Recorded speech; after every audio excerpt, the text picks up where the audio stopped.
Ustadz, pertanyaan selanjutnya, Ustadz, afwan, jika belum akikah, mana yang lebih didahulukan, akikah atau kurban? Lalu ada juga pertanyaan, bisakah niat akikah sekaligus kurban, Ustadz?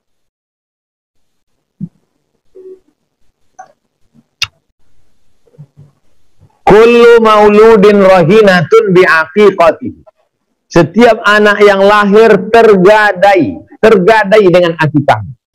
Kalau kita punya uang, kita tebus mobil yang tergadai, STNK, BPKB. Tebus surat tanah. Nah, kalau anak kita tergadai, gimana cara nebusnya? 3. Tudbahu anhu yawma sabi'ihi, sembelihkan kambing hari ke-7. Yuhlaku, cukurkan rambutnya, wa yusamma, kasih nama yang baik. Oleh sebab itu maka akikah saya tanggung jawab ayah saya terhadap saya. Akikah saya tanggung jawab orang tua saya terhadap saya. Sedangkan kurban tanggung jawab saya terhadap diri saya. Saya ulang sekali lagi. Akikah tanggung jawab ayah saya terhadap saya, bukan urusan saya. Sedangkan kurban tanggung jawab diri saya terhadap diri saya sendiri. Oleh sebab itu kalau ada orang punya uang 2,5 juta, mana yang lebih dia dahulukan? Dia berkurban. Karena akikah bukan urusan dia. Tapi kalau dia mau berakikah untuk dirinya sendiri, hukumnya boleh. Jadi kalau ada orang uangnya 5 juta, ini 2,5 juta untuk kurban, 2,5 juta untuk akikah saya. Sah. Tapi kalau uangnya cuma 2,5 juta antara akikah dengan kurban, maka dia kurban saja. Akikah bisa lain-lain waktu, kapan-kapan ada uang akikah. Lagi-lagi pula akikah itu adalah tanggung jawab orang tua terhadap anak. Tapi kalau anak mau meringankan beban orang tua, dan perlu saya jelaskan, hukum akikah itu bukan wajib. Tidak ada satupun mazhab mengatakan akikah wajib. Akikah hukumnya sunnat muakkad. Ini tentang masalah hukum akikah atau tidak ada hubung kait antara akikah. Siapa yang nggak akikah dulu nggak boleh kurban sekarang, nggak ada itu. Siapa yang dulu nggak akikah nggak boleh kurban sekarang, nggak ada hubung kait antara hukum akikah dengan hukum kurban. Selesai satu masalah. Masalah kedua, ada orang anaknya lahir tanggal sekian Juli. Pas tanggal 10 Zulhijjah bertepatan hari ke-7. Maka hari itu dia akikahkan anaknya, otomatis dia dapat pahala kurban. Kalau bertepatan demikian. Kalau mau dia gabungkan bisa juga.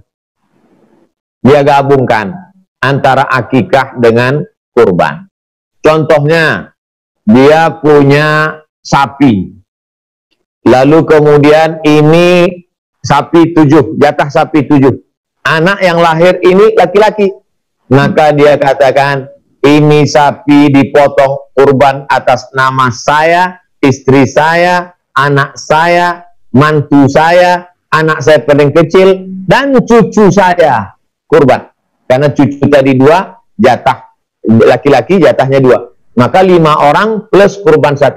Boleh musyarakah, berkongsi dalam satu sapi, 7 orang kurban dengan 1 anak akikah. Oh, tapi katanya Pak Ustadz, akikah nggak boleh dicampur dengan kurban. Itu dalam kitab fikih sunnah Said Sabiq. Syekh Said Sabiq mengatakan kurban akikah mesti satu kambing, nggak boleh campur dengan yang lain. Tapi dalam mazhab Syafi'i boleh berkongsi. Saya tidak mau menyalahkan. Kalau dia mau kambing sendiri untuk anak satu akikah, silakan. Tapi kalau dia mau gabungkan seperti tadi 5 kurban, satu akikah, hitung anak jadi 7, boleh juga. Wallahu a'lam. Baik Ustaz, sangat jelas Ustaz, insyaallah. Baik Ustaz, pertanyaan yang lain adalah afwan Ustaz, jika izin bertanya, jika kita sudah ada uang, lebih didahulukan membayar hutang atau berkorban? Bayar hutangnya, deadline tanggalnya kapan? Berarti ini hutangnya unlimited edition. Bayar hutang itu nggak bisa begitu dalam Islam. Dalam Islam Al-Baqarah 282, bayar hutang itu jelas tanggal bayarnya kapan. Ini kesalahan umat Islam. Kapan bayar hutang? Malah ente kagak percaya, jamaah gua nanti beres lah. Kita kan udah lama temenan. Oh, nggak bisa begitu dalam Islam. Kalau kita mau jalankan syariat Islam, saya sendiri, siapapun yang ngutang, tetap kita memang berteman akrab. Tapi ini perintah Allah, tulis surat. Nah, nanti print, nanti PDF kirimkan, saya print di sini. Tetap begitu. Nanti sampai masanya kita tagih. Karena tidak mau nanti ada sangkutan kita di akhirat. Sesungguhnya kalau ada teman yang tegas dalam masalah hutang, bukan dia pelit, bukan dia medit, tapi dia mau menyelamatkan dari azab Allah, jangan sampai makan haram. Itu tujuannya. Kita mesti ngerti. Orang ngaji itu menyelamatkan dirinya, bukan dengan ngaji malah nggak mengamalkan sunnah. Ini tentang terkait dengan hutang. Nah, sekarang saya jelaskan. Hutang itu wajib. Hutang yang sudah jatuh tempo wajib. Sedangkan kurban ini sunat muakkad. Yang paling tinggi wajib. Di atas wajib nggak ada lagi. Fardu wajib, di bawahnya sunat muakkad, di bawahnya sunat, di bawahnya mubah. Bayar hutang wajib, berkurban sunat muakkad, beramal ada skala prioritas. Kalau berbenturan, bayar hutang tanggal 1 Agustus. Sedangkan Idul Adha 31 Juli. Mana yang lebih didulukan? Uangnya berapa? Uangnya cuma 2,5 juta. Ya bayar hutang, orang tanggalnya udah jatuh. Masa dia kurban tanggal 31 pas ditagih? Mana bayar hutang kamu? Maaf ya, saya kurban kemarin. Kurban bukan urusan saya, hutang mesti dibayar. Tapi kalau hutangnya masih jauh, hutangnya 1 Januari, ya berkurban. Kenapa? Mudah-mudahan setelah berkurban dilapangkan Allah rezeki. Jadi bagi yang pelit, bakhil, jangan alaskan nggak mau berkurban karena hutang. Kamu kenapa nggak kurban? Hutang mobil, hutang rumah, hutang dispenser, hutang panci, hutang apa ini? Allah. Baik Ustaz. Ustaz, ini ada saudara kita dari Swedia. Beliau bertanya, Ustaz, kami di Swedia cukup banyak tetangga non-muslim yang vegetarian dan menganggap kurban itu kejam. Bagaimana baiknya cara kami berdakwah terkait kurban di sini, Ustaz? Jazakallah. Ajak mereka untuk bercerita dengan cara pikir orang barat. Bagi kami, itu saudara-saudara kita yang ada di Spanyol menusuk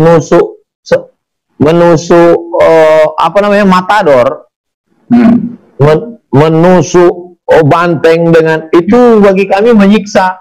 Karena bagi kami lebih baik sekali sembelih mati. Kemudian bagi kami, orang membuka pakaian di depan orang banyak, nudis, itu juga. Tapi kenapa kalian bisa menerima itu? Kenapa tidak bisa menerima ini? Berarti kalian nggak suka ini bukan karena, tapi karena ini Islam, yang ini tidak. Jadi berawal dari Islamfobia. Kita kan tinggal di negara demokrasi. Orang berhak untuk melakukan apapun. Kenapa kalian menganggap jijik menyembelih kurban, lalu kemudian binatang-binatang yang lain yang mati dibakar, yang mati ditembak, yang mati disiksa, yang mati disetrum. Sedangkan ini adalah cara hewan yang paling ringan matinya, karena dengan itu dia langsung keluar darahnya, lebih suci. Tentu dengan cara yang santun, dengan cara yang baik, menjelaskan bagaimana orang dibuka pikirannya, diajak dia untuk melihat, tunjukkan contoh, nih contoh penyiksaan pada binatang, nih binatang yang disakiti, nih tunjukkan dia video kodok yang digunting-gunting di Vietnam, dikuliti, tunjukkan dia anjing yang disembur pakai las api. Nih, Islam tidak seperti itu. Islam menjaga kebersihan, membuang darah. Bisa jadi dengan penjelasan yang baik itu terbuka pintu hidayah. Oh, ternyata Islam ajak dia makan daging, enak juga daging nih. Berubah dia jadi vegetarian, bisa-bisa banyak pula dia makan daging dari kita lagi. Habis pula daging kita dimakannya. Oleh sebab itu, inilah dakwah. Jadi sahabat-sahabat yang ada di daerah minoritas muslim itu tantangan, adrenalin dakwahnya jadi bangkit. Kalau kita di mayoritas ini enjoy saja. Tapi sahabat-sahabat yang ada di Australia, di Eropa, di Amerika, lihat bagaimana saudara kita di Sydney semangat membangun surau Sydney. Lihat pula bagaimana Imam Samsi Ali membuka pondok pesantren 7,5 hektar di New York City. Jadi kebangkitan Islam bil khusus orang Indonesia yang ada di luar negeri di minoritas akan menjadi mercusuar dakwah. Begitu juga sahabat-sahabat yang ada di sana, jelaskan bagaimana cara potong dalam Islam, bagaimana Islam melihat makanan, tunjukkan juga tempat-tempat lain, keyakinan lain, mereka akan memberikan penilaian, insyaallah. Wallahu a'lam. Insyaallah ya. Semoga Allah memudahkan dan melindungi saudara-saudara kita Ustaz yang di luar Indonesia, Ustaz, lagi di negara minoritas Ustaz ya. Baik, selanjutnya Ustaz. Assalamualaikum, semoga Ustaz selalu dalam lindungan Allah. Saya ingin bertanya Ustaz, mengapa kurban itu harus pada binatang sapi, domba, kambing, kerbau, unta Ustaz? Ada apa dengan hewan tersebut Ustaz? Nah ini beliau bertanya seperti itu Ustaz. Pertama karena Allah menyebutnya secara teks dalam Al-Quran. Kita sholat zuhur nggak ada secara teks, nggak ada. Aqimis sholata liduluki syamsi ila ghasaqil laili wa Qur'an al-fajri dalam hadis. Tapi kalau binatang ini ada mim bahimatil an'am, yang disembelih itu adalah an'am. Apa itu al-an'am? Binatang ternak. Kambing, lembu, sapi, kerbau, onta. Nah, kenapa ini saja? Kenapa tidak ayam? Supaya yang beribadah ini hanya orang yang mampu. Orang yang nggak mampu ikut makan. Yang mampu kasih makan. Kenapa tidak dikatakan berkurbanlah kamu dengan merpati, dengan ayam? Ada ibadah ini semuanya wajib. Apa dia? Zakat fitrah. Zakat fitrah. Ada ibadah ini, tapi ada juga yang tidak kena zakat fitrah, fakir miskin, maka dia menerima zakat fitrah. Tapi ada yang level tengah. Inilah dia kurban. Kurban ini pun ada level VVIP-nya. Ini yang dilakukan Nabi sendiri. Nabi memotong 63 ekor. 63 ekor. Habis itu pisau dia serahkan ke Sayyidina Ali. Ali potong. Ali motong 37 ekor. 63 tambah 37. 100 ekor onta. Ini kurban kelas paling atas. Ini kalau surga, ini presiden suite paling atas. Nah, jadi kalau ada orang yang paling kaya di Indonesia ini, cobalah orang paling kaya di Indonesia, tolong berkurban sapi limosin 100 ekor. Karena nggak ada unta tempat kita, sapi yang beratnya 1 ton, 100 ekor. Kalau memang betul kau kaya. Ini yang paling atas. Ini yang dilakukan Nabi. Lalu kemudian yang level bawah, level tengah. Naharna ma'an Nabi SAW an sab'atin badana. Naharna ma'an Nabi SAW amal Hudaybiyah. Pada tahun Hudaybiyah, tahun ke-6 Hijrah, kami menyembelih 1 ekor onta, 7 orang. 1 ekor onta 7 orang. Ini level tengah. Level yang paling bawah, 1 rumah 1 ekor kambing. Ini paling bawah. Jadi nggak ada lagi tawaran paling bawah, ayam, marmut, kelinci, nggak ada. Nah, ini yang paling. Jadi kamu sanggupnya mana?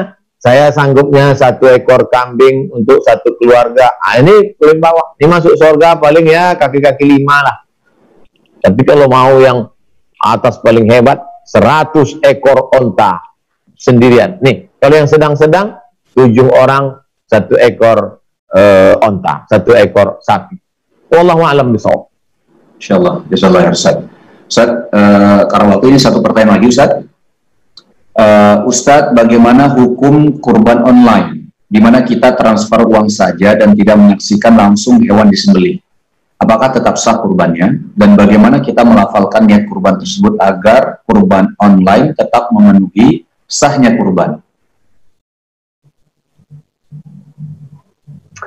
Tolong perhatikan, dalam fikih ada rukun, ada syarat, ada wajib. Rukun, syarat, wajib. Menyaksikan penyembelihan bukan rukun, bukan syarat, bukan wajib. Menyaksikan penyembelihan bukan rukun, bukan syarat, bukan wajib. Apa hukumnya? Sunat. Menyembelih sendiri bukan rukun, bukan syarat, bukan wajib. Apa hukumnya? Sunat. Oleh sebab itu, kalau ada lembaga yang terpercaya dan amanah bernama Human Aid Initiative, maka transferkan ke nomor mereka. Mereka akan kirim ke daerah minoritas, kampung terpencil, terisolir, fakir, miskin, duafa, tidak mampu. Serahkan, saya berkorban untuk saya, nama Fulan bin Fulan, istri Fulanah binti Fulan, anak Fulan bin Fulan. Transfer. Sampai. Maka niatnya sudah sampai. Adapun yang motong nanti di sana, 2 cara. Bisa dia potong, Bismillahirrahmanirrahim, Allahumma taqabbal min fulan bin fulan. Allahumma taqabbal, terimalah ini kurban dari si fulan bin fulan. Andai nggak dia sebutkan, sampai. Dia potong saja, Bismillahirrahmanirrahim, sampai pahalanya, karena sudah niat. Tidak ada disyaratkan mesti disebut. Bagi yang menyebutkannya, baik. Nggak disebutkan, pahalanya sampai. Jangan ragu, jangan khawatir, jangan anggap tidak sah, jangan anggap tidak afdal, jangan anggap tidak, justru Anda sudah berbuat untuk orang yang tidak mampu. Jangan tunda-tunda, segera transfer ke nomor yang amanah, yang baik. Wallahu a'lam. Ini pertanyaan pertama. Ustadz, afwan, manfaat kurban di masa pandemi, khusus di daerah pelosok dan daerah zona merah. Apa pentingnya apa pentingnya berkurban ketika kita tahu selama ini memang ini bukti keimanan kita, bukti bentuk ketakwaan kita kepada Allah Ta'ala. Tapi dengan kondisi seperti ini, apakah ada bahasanya apa nih, pahala khusus ketika kita memang berkurban di daerah-daerah pelosok, ataupun kita katakan juga ada beberapa di daerah zona merah, Ustaz? Al-jaza ala qadril amal. Balasan itu diberikan Allah sesuai dengan kadar kesulitan dan kebutuhan amalnya. Jadi kalau kita sedekah di kota yang orangnya mampu, dengan sedekah di dalam hutan, dengan orang yang sulit makan, di perkampungan yang sulit untuk merebutkan. Jadi kita memang sulit menceritakannya kalau tidak mengalaminya. Saya membawa daging kurban ke pedalaman, ke kampung-kampung ini bertahun-tahun. Dari tahun-tahun sebelumnya, masuk ke dalam hutan, kami tinggalkan kambing di sana, dibawa kambingnya naik perahu, naik sampan. Setelah itu anak-anak, adik-adik mahasiswa ditinggalkan di sana, nunggu, diawasi. Karena khawatir kambingnya disembelih sebelum hari H. Karena di sana masih masyarakatnya, sebagiannya baru mu'alaf, baru masuk Islam. Maka diawasi di sana. Itu mereka amat sangat membutuhkan. Kita kan mikir mau, kita ini tidak ada lagi berpikir tentang kebutuhan pokok. Mereka mikir apa yang mau dimakan besok pagi, apa yang mau dimakan nanti malam. Maka begitu mereka dapat ini, Kita bawa juga sembako, bawa minyak, bawa gula. Nah, oleh sebab itu saya payah menceritakannya. Kadang orang nengok gambar, kalau mau ikut bersama saya nanti setiap bulan 2 sama bulan 8, biar biasa gitu masuk ke dalam, biar nampak betul gimana orang tak makan, gimana orang susah. Nah itu. Jadi kita lapar tuh pernah, tapi lapar kita tahu apa yang mau kita makan. Jadi berkurban tahun-tahun sebelumnya kami setiap tahun membawa hewan kurban ini ke pedalaman, tapi tahun ini lebih lagi. Kenapa? Karena orang sudah beberapa bulan ini kesulitan, luar biasa tingkat kesulitannya.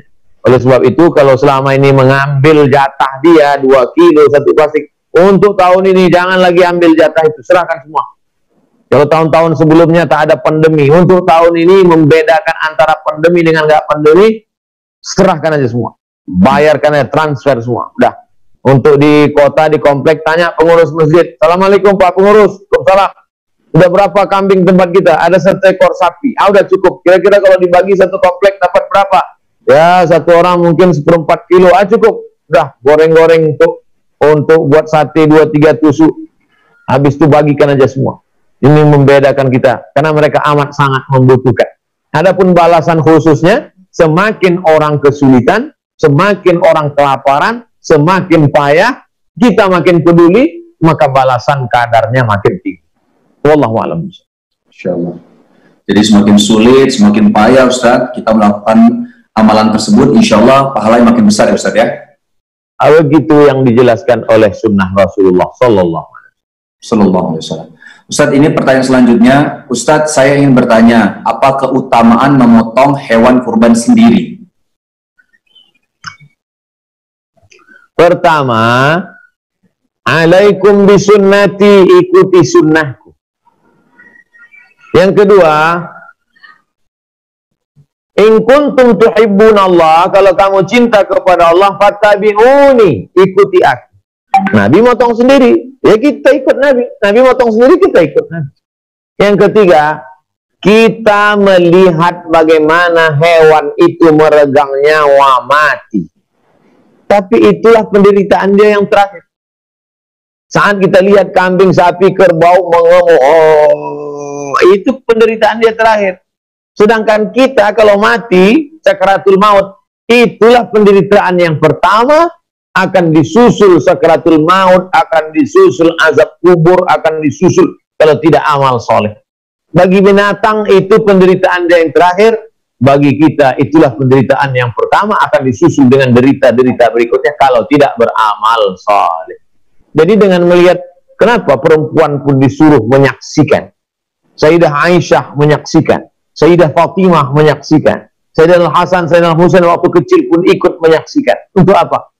Supaya dia melihat tentang proses itu. Yang keempat, sesungguhnya saat menyembelih itu kita sedang menyembelih sifat-sifat kebinatangan kita. Menanduk ke depan, menyepak ke belakang, mengikut ke kiri, melawan sifat-sifat hawa nafsu.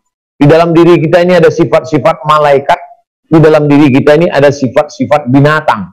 Manusia ini ada kalanya lebih mulia daripada malaikat, tapi ada kalanya lebih hina daripada binatang. Ulaika kal an'am, mereka seperti binatang. Balhum adall, lebih hina daripada binatang. Maka ketika berkurban, kita sedang melepaskan diri dari kehewanan kebinatangan kita menuju sifat-sifat kemuliaan yang lebih mulia daripada malaikat. Wallahu a'lam. Baik Ustaz, Masya Allah. Baik Ustaz, kita lanjut ke pertanyaan selanjutnya. Ustaz, apakah boleh berkurban dengan cara meminjam uang terlebih dahulu pada orang? Yang kedua, jika orang tua sudah meninggal, kita kurbankan untuknya, apakah sampai pahala untuk orang tua kita amalannya? 2 pertanyaan itu Ustaz.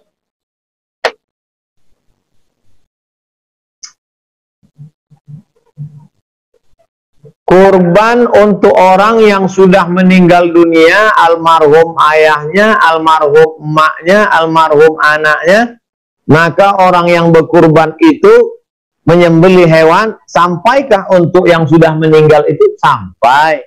Mana dalilnya? Dalil pertama, Nabi saat menyembelih itu mengatakan, Allahumma hadza an Muhammad wa ali Muhammad. ini kusembelih untuk Muhammad dan untuk keluarga Muhammad. Padahal ketika itu Nabi menyembelih di Madinah, sedangkan keluarganya Sayyidah Khadijah sudah meninggal di Makkah. Itu menunjukkan pahalanya sampai ke Khadijah. Karena seandainya tidak sampai, pasti Nabi membuat pengkhususan. Ini kusembelihkan untuk keluargaku yang hidup-hidup saja. Tapi Nabi tak ada membuat pengecualian. Dalil pertama. Dalil yang kedua, Nabi ambil satu kambing lagi. Nabi katakan, Allahumma hadza an Muhammad wa ummati Muhammad. Ini kusembelih untuk Muhammad dan untuk umat Muhammad. Padahal waktu itu umat Muhammad SAW banyak yang sudah gugur, meninggal dunia. Karena peristiwa kurban ini di kota Madinah. Sedangkan di Makkah banyak yang sudah Islam 13 tahun. Di Madinah sudah ada Islam tahun pertama. Banyak yang sudah meninggal. Tapi Nabi mengatakan, ini kusembelih untuk umat Muhammad yang hidup dan yang meninggal dunia. Itulah dalil ulama mengatakan kurban itu sampai pahalanya untuk yang meninggal. Pertanyaan satu lagi tadi. Yang pertanyaan pertama, apakah boleh berkurban dengan cara meminjam uang kepada orang lain, Ustaz? Hutang terbagi dua. Pertama, hutang yurja ada uhu yang diharapkan ada pembayarnya. Yang kedua, la yurja ada uhu, hutang yang tidak tahu gimana cara bayarnya. Kalau hutangnya jenis pertama, boleh. Contoh, Mas, Akhi Tengku Wisnu, pinjamilah saya uang 2,5 juta. Untuk apa Pak Ustadz? Saya mau kurban. Bayarnya kapan? Insya Allah panen sawit nanti bulan depan, insya Allah tanggal 1 Agustus insya Allah. Nyembelihnya tanggal 31 akhir Juli. Ada yang diharapkan membayarkan. Maka kalau hutangnya jenis ini, boleh. Yang nggak boleh itu, pinjam saya, Akhi Mas Tengku Wisnu, pinjam uang untuk kurban. Bayarnya kapan? Saya serahkan pada Allah Subhanahu wa Ta'ala. Itu nggak bisa. Karena dia sudah memberikan beban pada orang lain dan tak jelas. Dalam Islam kalau hutang piutang itu harus jelas. Ila ajalin musamma, sampai batas waktu tertentu. Sebetulnya dia punya uang. Itu kebun kelapanya mau panen. Cuman panen kelapa 3 bulan sekali. Itu sebetulnya kayu manisnya mau dipanen. Itu sebetulnya kebunnya mau panen. Gandumnya mau panen, padinya mau panen. Cuman uangnya nanti ada yang diharapkan. Maka hukumnya boleh kalau demikian. Wallahu a'lam. Baik Ustaz, Masya Allah. Kita lanjut pertanyaannya Ustaz. Ustaz, apakah boleh daging kurban dimakan oleh orang selain beragama Islam?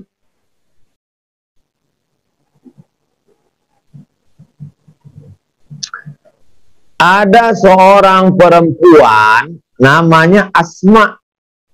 Asma ini Islam, tapi emaknya nggak Islam. Ketika dia pindah ke Madinah, emaknya datang. Emaknya datang dari Madinah, emaknya datang dari Mekah ke Madinah mau ketemu. Tentu dia takut, emaknya non-Muslim. Lapor ke Nabi, ya Rasulullah, ini mak saya non-Muslim datang mau ketemu. Boleh nggak silaturahim? Kata Nabi, siliha, silakan silaturahim.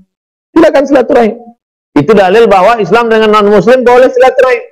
Apa utiha? Boleh saya beri dia hadiah. Kata Nabi, i'tiha, beri dia hadiah. Silakan beri dia hadiah. Itulah dalil boleh memberi hadiah. Dan kurban itu masuk kategori hadiah. Begitu kata, bukan kata Abdul Somad, begitu kata Syekh Atiyah Sohar, ulama Azhar Mesir, dalam kitab namanya Fatwa Al-Azhar, Fatwa-Fatwa Al-Azhar. Boleh memberikan kurban untuk non-Muslim. Syaratnya kurbannya kurban sunnah. Karena kurban wajib nggak boleh.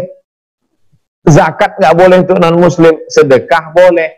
Kurban wajib nggak boleh. Kurban sunat boleh. Apa itu kurban wajib? Kurban wajib itu kurban nazar.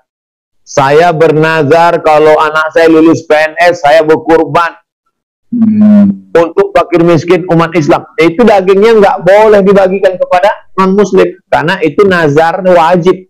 Nazar artinya merubah yang sunat menjadi wajib.